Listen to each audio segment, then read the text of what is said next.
मागच्या काही वर्षांपासून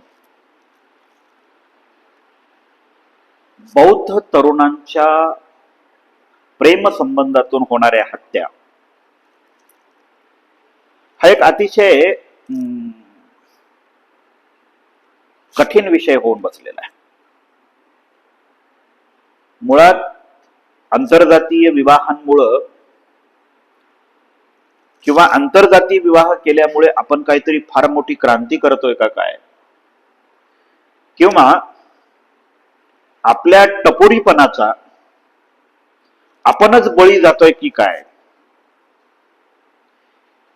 की बौद्धांमध्ये मुली नाहीयेत म्हणून आपण इतर जातीच्या मुलींवर प्रेम करून स्वतःचा जीव गमावतोय का काय, असे अनेक प्रश्न उपस्थित राहत आहेत. समाज सेवा करणं आणि समाज परिवर्तन करणं ह्या दोन गोष्टी वेगळ्या वेगळ्या आहेत. एखादा तरुण मेलाय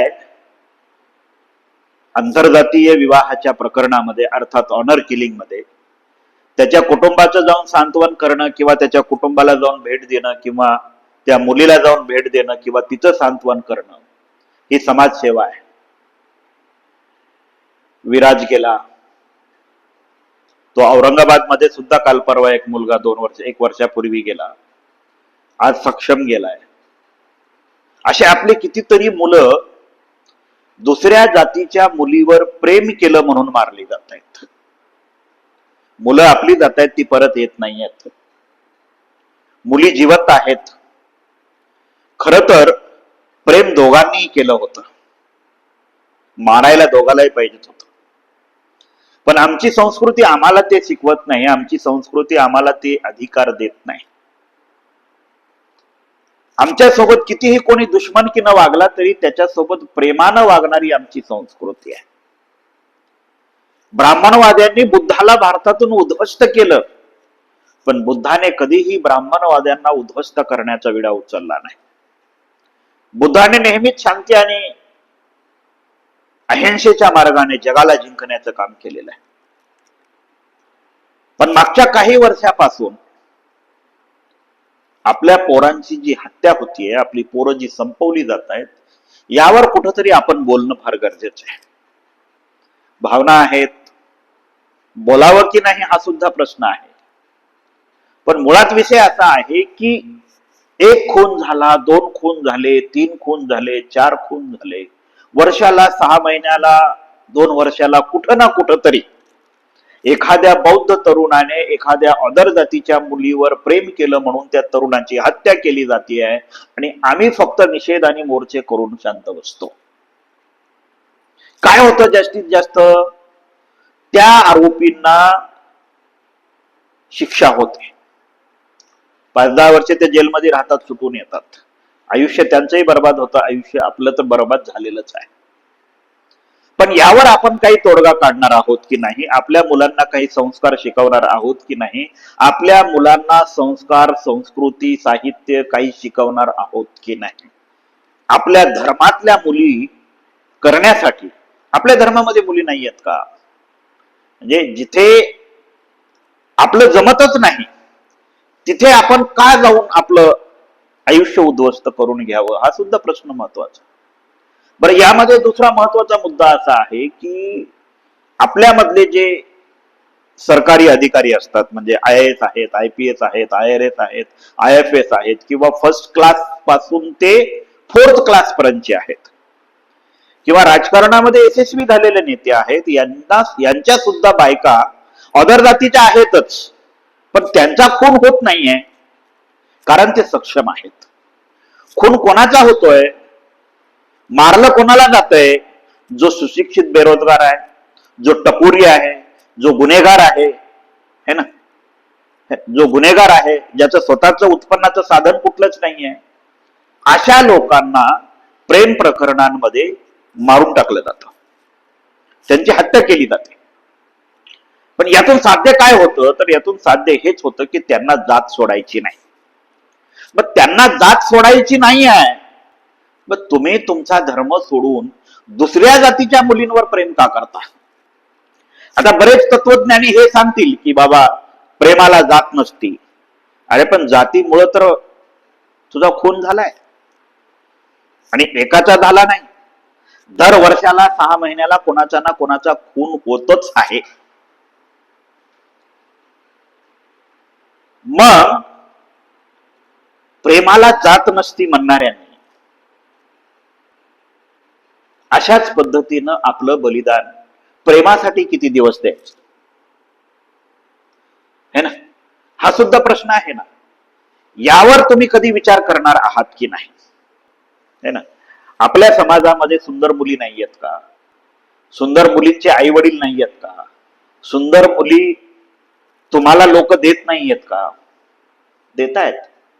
तुम्ही तसं वर्तन नाही करत, तुम्ही तसे संस्कार नाही ठेवत, तुम्ही तुमच्या संस्कार आणि संस्कृतीचं पालन नाही करत. आता नांदेडमध्ये जो काही घटना घडलेली आहे, घटना वाईट आहे, पण सोल्युशन काय आहे यावर? असे कितीतरी आपले तरुण मला मागच्या 4-5 दिवसापासून व्हॉट्सअपला असे मेसेज येत आहेत की सर, भविष्यामध्ये आमचा सुद्धा सक्षम ताटे होऊ शकतो. तर मी त्या तरुणांना हे सांगू इच्छितो की तुम्ही स्वतःचा सक्षम ताटे होऊ देण्यापासून स्वतःला वाचवा. ह्या प्रेम प्रकरणातून बाहेर निघा. जर मुलगी दुसऱ्या जातीची असेल तर तुम्ही तिच्यासोबत प्रेम का करता, है ना? मुलगी दुसऱ्या जातीची आहे तर तिच्यासोबतच प्रेम तुम्ही का करता? आता प्रेम जात बघून होतं का असा प्रश्न चालतो, पण तलवार तर जात बघूनच चालतीये, गोळ्या तर जात बघूनच घातल्या जात आहेत, हत्यारानं भोगसून तर जात बघूनच मारलं जात है ना? त्यामुळं आपल्यातले जे काही तरुण मरतायत, आता मरणाऱ्यामध्ये जास्त संख्या आपली आहे आणि जगणाऱ्यांमध्ये जास्त संख्या त्यांची आहे.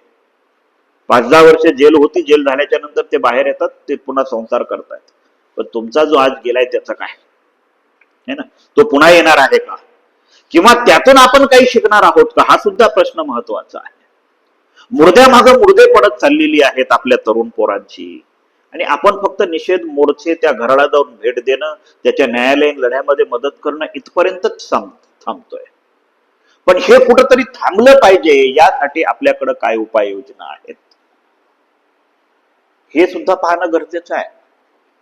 ज्यावेळेस पुण्यामध्ये विराज जगतापची हत्या झाली, औरंगाबादमध्ये सुद्धा त्या एका मुलाची हत्या झाली. आता यामध्ये काय होतंय की ऑनर किलिंगच्या प्रकरणामध्ये फक्त मुलाची हत्या होती, मुलगी मात्र सुखरूप राहते, है ना? ठीक आहे, काही मुली प्रामाणिक आहेत, त्या भविष्यामध्ये लग्न करणार नाहीत. बरं, भविष्यामध्ये त्या दुसऱ्यासोबत लग्न करणार नाहीत, मग त्यांच्या जगण्याचा प्रश्न काय आहे उद्या? कोणाचे आई वडील कोणालाही शेवटपर्यंत पुरत नाहीत. त्यामुळं बर्बादी दोघांची आहे.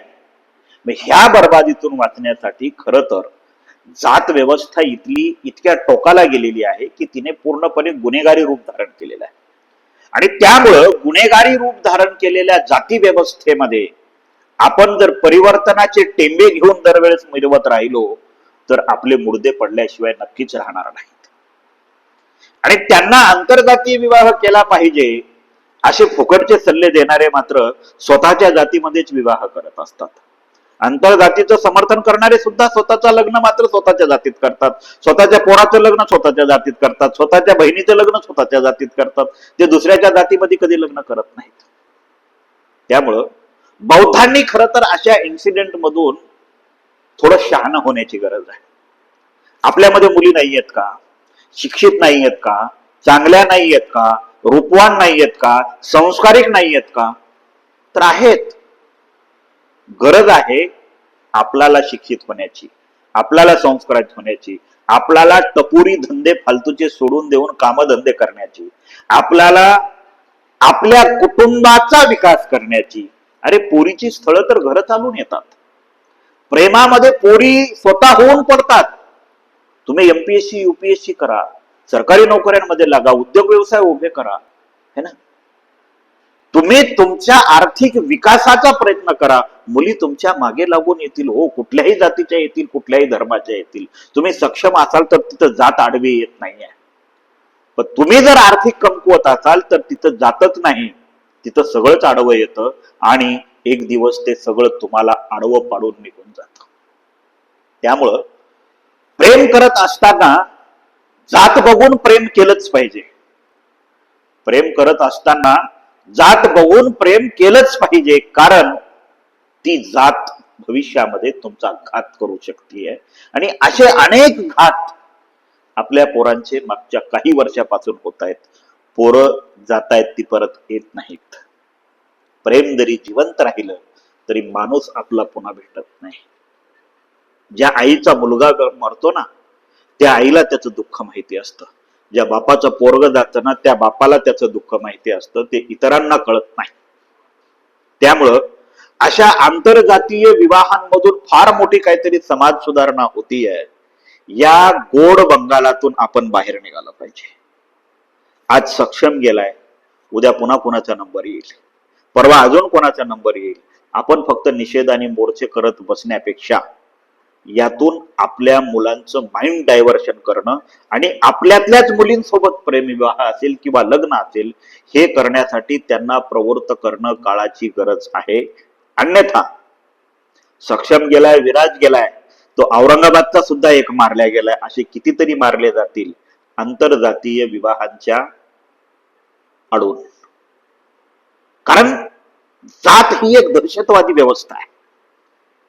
तिच्यावर जो जो तिला परिवर्तन करण्याचा कार्यक्रम करेल त्याला ती मारल्याशिवाय सोडत नाही.